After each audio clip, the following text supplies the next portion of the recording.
ليش أعداء الدين دائما لاحظوا يركزون عليكم في الحريم؟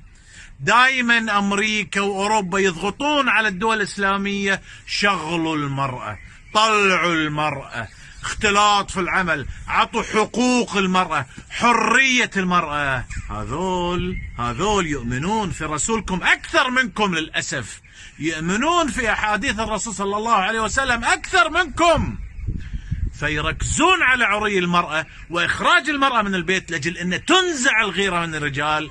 فإذا نزعت الغيرة من الرجال على حريمهم، شوي شوي شوي شوي تنزع غيرتهم على دينهم. لاحظوا الآن، وممكن أعطيكم أمثل على بعض الدول، لكن أنا أدري أن في ناس راح تزعل علي. شوفوا بعض الدول اللي خلوا حريمهم يطلعون، الآن قاموا أهل البلد بعد ما تنازلوا عن شرفهم قاموا يتنازلون عن دينهم ويغيرون في قوانين دينهم.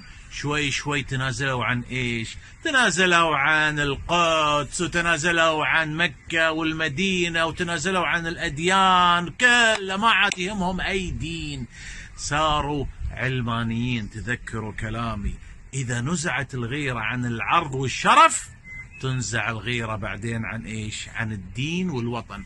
ترى أنا بقول لكم حاجة، أعداء الأمة ما تهمهم الحريم، يهمهم الدين، انكم انتم تتنازلون عن الدين.